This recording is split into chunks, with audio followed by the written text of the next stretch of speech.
58ला कुणबी नोंदी सापडल्या होत्या आपलं असं म्हणणं आहे. त्या कुणबी नोंदी त्याचा दस्तावेज आम्हाला द्या, म्हणजे आम्ही मराठा समाजाला फोन करून सांगू की तुमची नोंद निघाली म्हणून. त्यांनी ते देण्याचं मान्य केलं. केलंय का? हो म्हणते. ज्या 58 लाख नोंदी सापडल्या त्याचे कुणबी प्रमाणपत्र द्या. 39 लाख जवळपास दिले, जे राहिले ते द्या, तर त्याच्यावर बी कारवाई करतो म्हणून त्यांनी सांगितलंय. ते पण देतो.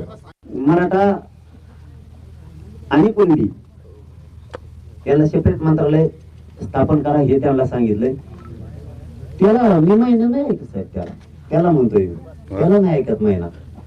मंत्रालय स्थापन करायला मंत्र नाही. आपण सध्या मराठा आरक्षण पेक्षा आपण स्वतंत्र मंत्रालयात करतोय, ज्यामध्ये स्वतंत्र अधिकारी राहतील त्यासाठी त्यांना मंत्रालय नाही. मंत्रालय कोणाला दिलेलं नाही अजून. फक्त स्वतंत्र कक्ष आपण त्यासाठी करतोय. ते ओबीसी मंत्रालय नाहीये. सातारा संस्थांच्या बद्दल माझं म्हणणं होतं ते GR लगेच काढायचं. सकाळी माझं त्यांचं बोलणं झालं. ते म्हणले कोर्टात जाऊ नये, पुन्हा चॅलेंज करू नये, म्हणून 1 महिन्याचा आम्हाला वेळ द्या. आणि पश्चिम महाराष्ट्राला सुद्धा हे होते अभ्यासक, त्यांना विचारलं. त्यांनी काय, आता मी जर उद्याच उद्या काढायला होतं जे अर्थ ते काढते बिदा पोटी. कोर्टात गेलं ते पुन्हा म्हणते आम्ही म्हणलो होते 1 महिना टाइम द्या. तुमच्यामुळे कोर्टात गेलं म्हणजे मराठीचं भांडण लावून देते. त्याच्यापेक्षा 1 महिना वेळ द्यायला पडतोय. तिथून पुढे त्यांना कोर्टात झुळून नाही, त्यांना झुळून नाही. त्यामुळं ती 1 महिना वेळ आम्ही त्यांना देणार आहे. सूचना 3 दिवसाच्या आत म्हणजे मंगळवारी कॅबिनेटला सूचना पुऱ्या निघणार.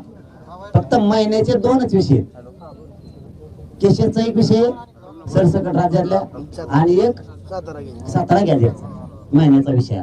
बाकीचे सगळे तातडीचे. जर या मागण्या मान्य झाल्या नाही किंवा मंजूर झाल्या नाही तुमच्या पद्धतीने, तर तुमची पुढची भूमिका काय राहील? आता तरी मला नाही वाटत, कारण त्या मंजुऱ्या मुख्यमंत्र्यांनी देणार आहेत असं त्यांनी विखे पाटील साहेबांनी त्यांनी दोघांनी सांगितलं. म्हणून मला वाटतं आता थांबणार नाही, नसता मग या दोघांना जबाबदार धरणार आहे आणि पुन्हा आंदोलन सुरू करणार.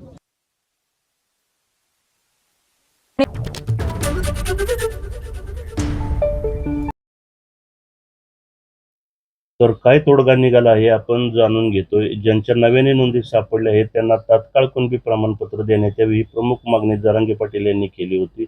जात पडताळणीसाठी विभागीय आयुक्त 15 दिवसांमध्ये बैठक घेणार आहेत. सातारा गॅजेटसाठी सरकारला आणखी 1 महिना वेळ देण्यात आलाय. तर न्यायमूर्ती शिंदे समितीला 1 महिन्याची मुदतवाढ देखील देण्यात आली आहे. जात प्रमाणपत्र वैधतेसाठी सर्व जिल्हाधिकारी कार्यालयांमध्ये हेल्पलाईन सुरू करण्यात आली आहे. आरक्षण उपसमितीचे अध्यक्ष विखे पाटील यांनी देखील स्वतंत्र हेल्पलाईन सुरू केली आहे. तर मंत्रालयात मराठा आरक्षण कक्ष स्थापन होणार आहे. अशा पद्धतीने तोडगा काढण्यात आलेला आहे.